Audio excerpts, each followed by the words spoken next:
Yes, ma'am. All right. So today, I know last week we talked about the friendship of Lewis and Tolkien, and today we're going to talk, and I know we touched on this a little bit, but we're going to talk a little bit more about another really great friendship, which is the friendship of Lewis and then Sheldon Vanauken. So I don't know what you want to. You probably know more about it than I do.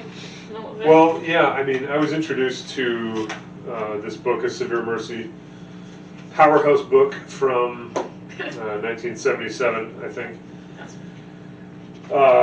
Award-winning book, all kinds of stuff. Won the National Book Award, which I don't know if it's like the Pulitzer and then the National Book Award.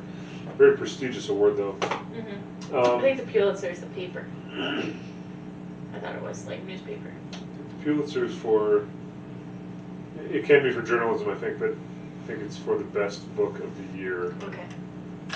However that goes. Okay. I'm not sure who votes on it, but anyway, yeah, I was introduced through a friend, Anne Flaherty, Anne Angel, who I talked about in a sermon recently. Been a good friend for years, and she said, "Have you ever read A Severe Mercy?" This was in maybe 2006. And I said no, and then picked it up in about February of 2007. We were just married. And I was reading this book and like, wow, this is powerful. And then it's probably halfway through and we got a blizzard, 35 inches of snow or something in one day. And so everything was shut down. And I just remember distinctly getting up 3rd Street apartment in Duluth where Christy and I were living. And I read the rest of that book. Just, like looking out on the slopes of snow and snowmobiles and skiers. Guy went skiing down 12th Street, which was quite a trip, watching him go by. But yeah, what a story. And of course, his connection to C.S. Lewis is that in the 50s, pretty sure it was the mid-50s. That can't be right. Early 50s. In the early 50s, these two go to Oxford to study, and they're also wrangling with the things of faith. And on a whim, kind of, he decides, his wife Davy has really sort of taken on Christianity. I don't know if she's already become a Christian or if they're in the process, but they're reading all of C.S. Lewis's books, trying to figure out what this Christianity stuff is all about. Is it really for them? How could we, these genius, pagan, beauty and nature-loving people, possibly submit to something as stupid as faith? Yeah. It's kind of the attitude they come to Oxford with. Very similar to C.S. Lewis's attitude, too. Very similar. And so, of course, they find in his writing a kindred spirit, if you will.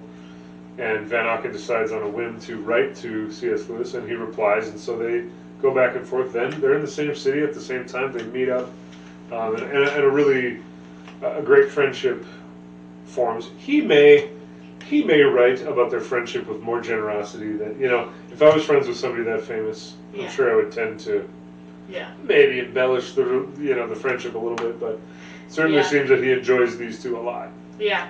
So. Yeah, well, I know, I had a really good point to make and then I forgot. Well, I know, I think, I remember reading the book too, and I remember that, the line was he's just pondering this stuff over one night, and he's like, I'm just going to write the letter I would write to C.S. Lewis. And I think, doesn't he write in there, I'm sure in the morning, I'll find this so outlandish that I'll tear it up, or something like that. Yeah. And he actually decides to send it, and then... And then Lewis writes back, I think I remember correctly hearing something about him. He was known for answering his mail or something like that, too, wasn't he? He was, yeah. He kept such a broad correspondence for so many years. It was just phenomenal. Oh, that's how he met his own wife, too. Yeah, his wife, too. So some of his dearest friends, his wife, he was only married 3 years of his life or whatever, but really important relationships started through letter. Now we often see people getting married, finding each other online. It's very common now. In fact, it's so common it's pretty much lost its stigma. I think in the early going there was kind of a stigma. Oh, you guys met online. Can anything that flimsy ever last? And it's like, well, so many people meet that way because it's such a unique platform to open up communication with people you would never ever meet, Mm-hmm. For any reason. Yeah. And so, anyway, they start corresponding, and this friendship becomes really quite deep. And I am taken by several things that Lewis says in his letters to Vanauken, and vice versa. One of them is that we have this eternal something stamped in us. He says, does a fish complain of water for being wet? No, it'd be strange if it did.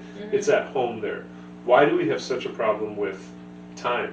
We have such a problem with time because we are timeless beings trapped in time.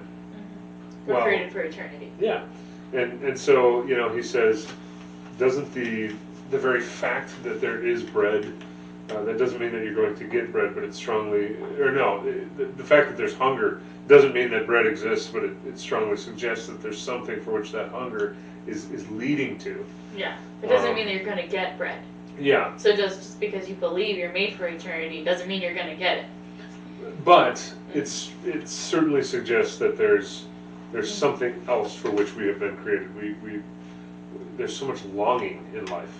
There's so much longing in death when someone dies.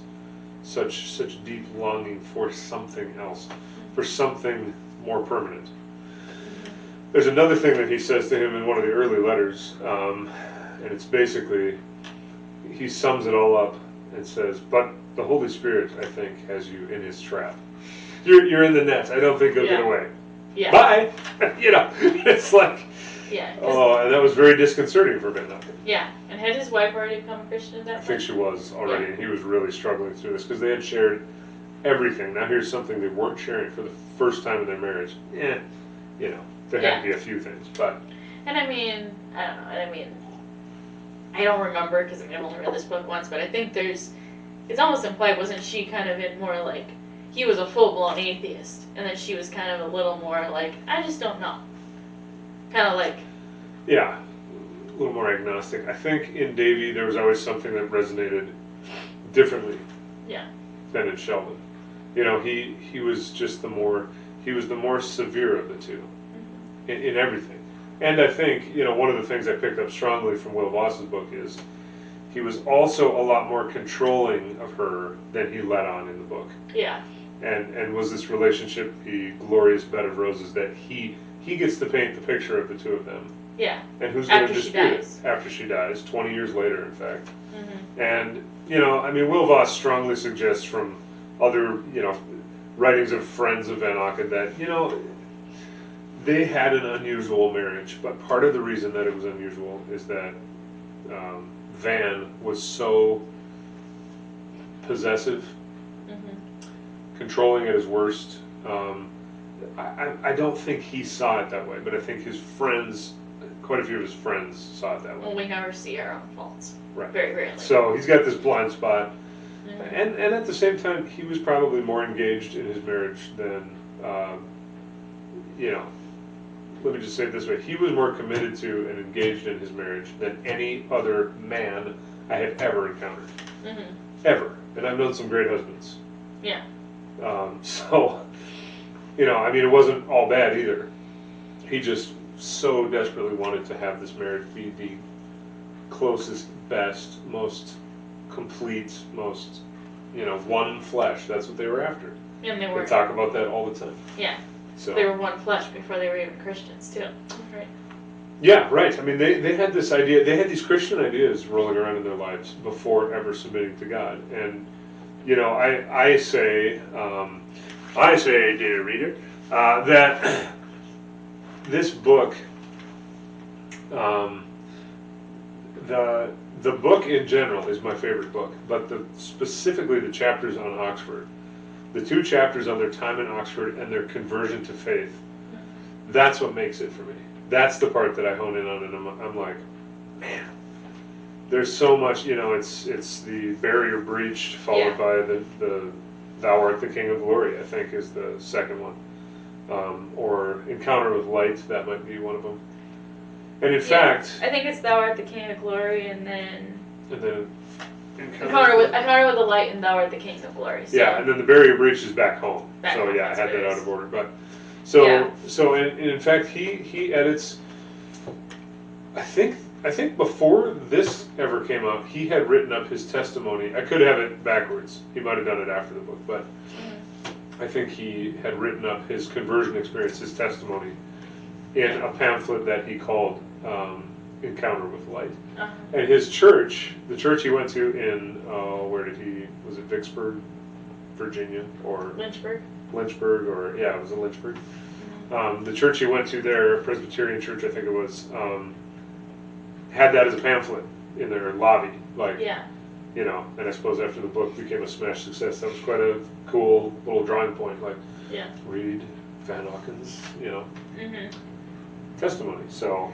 Yeah, I know one part, I mean, you had mentioned this, I mean, I knew of the book for years before we ever read it in a class or whatever, because you had referenced it, you would reference it and stuff, and I remember the one line that will always stick with me. I mean, I don't remember much else, but one line that will always stick with me is we didn't revise our opinion of we didn't revise our opinion of Christianity in general right away, but Christians. Yeah. Immediately. I mean, maybe that's paraphrasing, and then that whole phrase where he says, the best argument for Christianity is Christians, their joy, their certainty, their completeness, but the strongest argument against Christianity is also Christians. Yeah.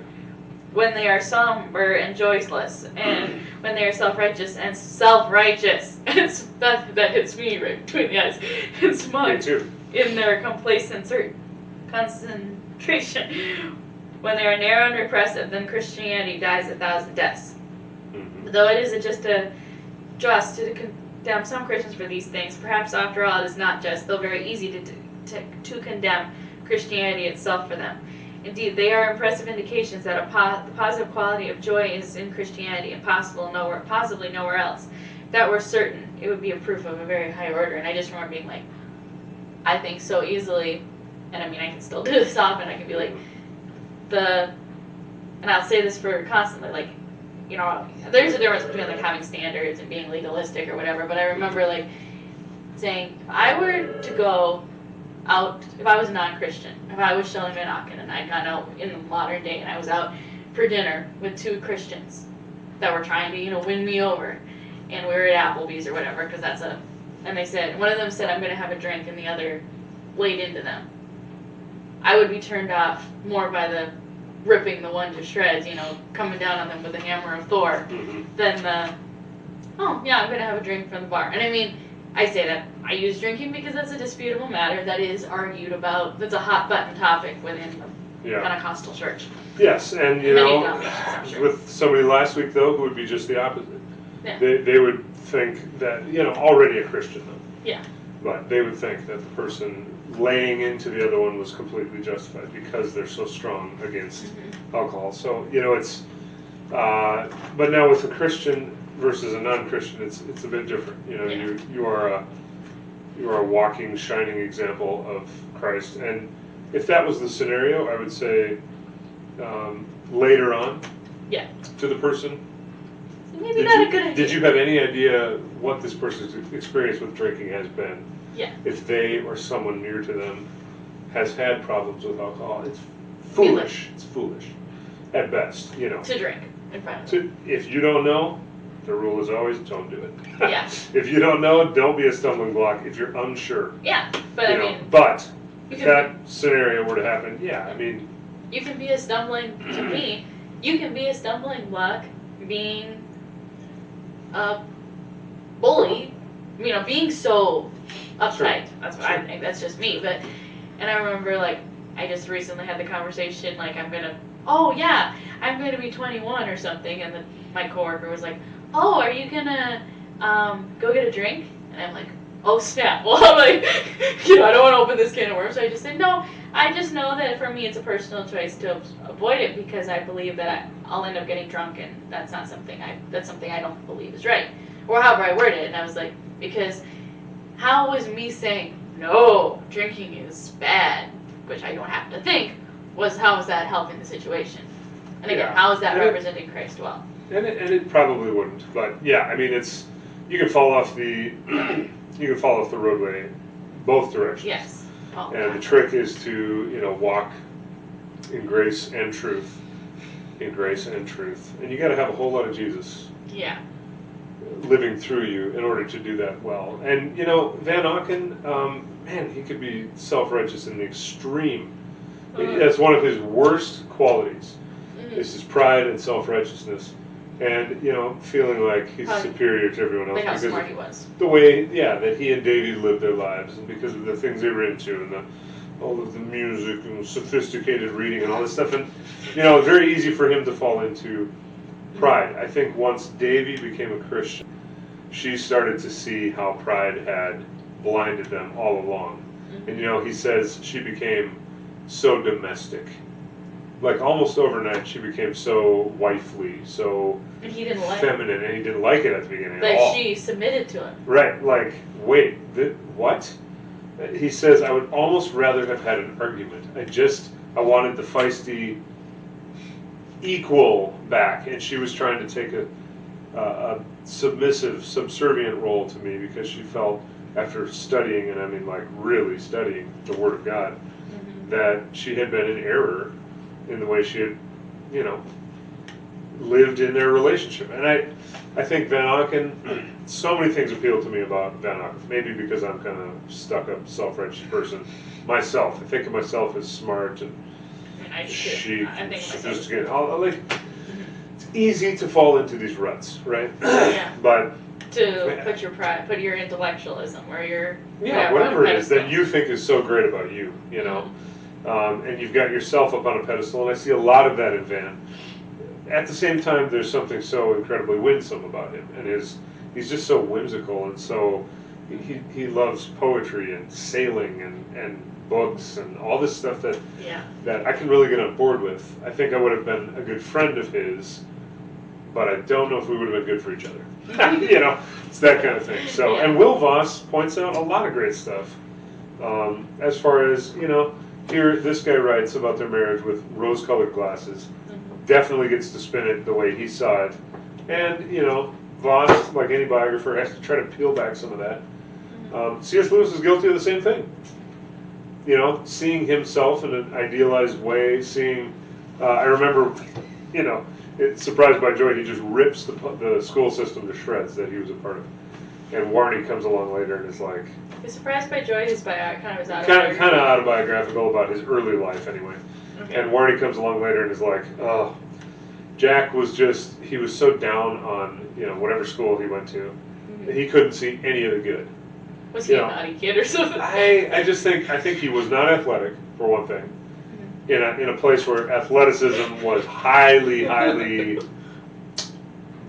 sought after. Highly praised, highly valued. Right. And so that was part of it. And just I don't know. He felt like the headmasters were too cruel, and the older students got away with murder and that kind of stuff. So whatever. But yeah. Well, I know one thing I think we talked about too a lot was, even like their decision going back to Sheldon and Davy, that saying they didn't want to have children, or they weren't going to have children because it was something that they couldn't share fully or whatever, which is bizarre to me. And I look at them as the opposite way. Yeah. But I mean, I really would. I know you had said, and I think that too. It's like I would have liked to know, what did she think about it? Like, did he bully her into not having children? Because it's hard to imagine that there's... Was she really on board with that? Because women are usually in a pretty different place than men when it comes to starting a family, when they're ready to start a family. And I do wonder, were they both completely on board there? It's so funny they had this idea of the two shall become one flesh so strongly that they decide not to have kids. When to me, kids, there is nothing more like literally two becoming one than two people producing one child. You are part both. You are, your DNA is split 50-50. It's like, I know. There's no, and he has a friend who rightly, said, well, maybe it's Lewis down the road, who says, it was wrong of you to deprive her of that. Of course you couldn't share it, but you couldn't possibly share the pain of a mother being kept from having kids either. But she had a child out of wedlock and She had to give her up. Yeah, so she was like 14 or 15. So, I mean, she was young. So I mean, I kind of, if it would have been me, I would have wanted to, you know, have that since you hadn't been able to have it before. And granted, I'm a very maternal person, so that would bother me a lot Sure. more. Yeah, and she clearly wasn't early on. You know, not so much in his rendering. Yeah. It would be the most interesting thing to have her write about the same events and you know, Yeah, not show each other their books. Compare notes, right? So anyway, yeah, it must have been such a trip, and in fact, Will Voss talks about that in his biography. But must have been such a trip for Sheldon to meet Marion. Oh, his wife, his stepdaughter. Well, yeah, sure, his stepdaughter, because you know he says something to the effect of I pick up the phone and there's Davy, her voice, and then he meets her, you know, and she of course would look like her mother on some level, and but it's not. Yeah, but I mean, I kind of wonder after she died if he regretted not having children, because that'd be part of that's a part of. Right, and I think he sort of says as much. I'm trying to find. There is a picture of Marion in here, I think. Did she track him down, or did he make some inquiries of her? Yeah, so there's Marion. Yeah. And this does not, you know, this is not a very good yeah, she does look like rendering, but there's obviously something similar to the face and the hair. Sorry, what was the question? Oh, I was gonna say, did he start looking for her, or did she start looking for? I mean, or did she hear about him and started to look? She tracked him down through the book, didn't she? Is that what I heard? Or that she found out about him because she somehow like knew who her birth mom was or something? Something like that. I can't remember. I really should reread that in the biography. How did they connect? Yeah. Because I feel like he had been looking for her and was not getting anywhere. Yeah. And then out of the blue, she called one day. But I think it was way after the book was written. So I don't know. Yeah. I was just wondering if and again, adoptions were closed, so how would she know? Probably wouldn't even know her birth mom's name. Yeah, right. So was Vanauken still alive when Voss wrote this book, or did he write it after, you know? No, I mean, this came out, I forget when this came out. It's not that old. I want to say the 20-teens. Okay. But he did meet Vanauken. Okay. I just wondering. He was a fanatic. 2013 this came out. But, you know, he went to his house and met him, you know, and I suppose told him he was, well, I don't know if he had the idea to do the biography then, but, you know, he and his family, so this is him, I think, Will Voss. Okay. And then some of his family, this is Marion, late in life. Okay. And then there's a few, gathered at Vanauken in 96. Is that their house? December 14, that's where Vanauken lived. Okay. His last many years. So this, I don't know if this was a late memorial service. Vanauken died late October, I think, of 96. Wow. And so that was in December of 96. So I don't know if they continue to get together or not. Marion would have since died, I'm sure. She'd be really old now. Because she was only 14 years younger than her mom. Yeah. Who would have been in her early 80s in 96. Okay. So how far apart were they in age? Sheldon and... I think she was a pinch older. Oh, okay. But they were close. I want to say it was in the same year. Yeah. So. And how long were they married? Quite old. They were only married 14 years. Okay, I wasn't sure how long it was. So, which is like, I've been married 14 years now. Yeah. So, you know, to think about that, that's just crazy. Yeah. But yeah, he was, I think, 40 or 41 when she died. And then he lived another 41 years. I think it was exactly half his life he lived without her. And they never got, and he didn't get married again either. No, he had a couple opportunities, but he just... Wait, well, can you imagine being a second spouse of someone like in that situation too? Right, yeah. After a severe mercy comes out, you've kind of shot yourself in the foot, maybe. He had a friend who I think he was kind of sweet on, and he had a student who I think he was kind of sweet on. Well, that's kind of asking for trouble. Kind of, yeah. And he talks about it here. I can't remember if in his sequel, which was written in the 80s, not a sequel, but it kind of his life between 1965 and 1985. Pretty interesting. Talks about Vietnam and you know, kind of veering away from faith and into the angry whatever that was going on in the 60s and 70s, and then really getting checked back onto the road by the Holy Spirit, kind of, you know. And very interesting book too, called Under the Mercy. Yeah. But yeah, Voss does a better job of talking about the potential relationships objectively, and I just Vanauken was such a he had this like Southern gentleman kind of aspect to him, like a man would never go back on his word, you know. And he promised that they wouldn't get married again. No, they would. Yeah, I mean, he had this idea of the gray goose, right, from the book. If the mate dies, it flies on alone forever, and he just could not get away from that. And so he chose to live single for 4 decades. Yeah. To end out his life, smoked a ton and died of lung cancer. I mean, that's basically what happened. So yeah, I mean, there's something remarkable, admirable about you know, his commitment, but also kind of sad. Yeah. In a way too, but I think we should talk a little bit more on this book. Yeah. In another session, and maybe even read a couple of passages that we particularly like. But anyway. Yeah.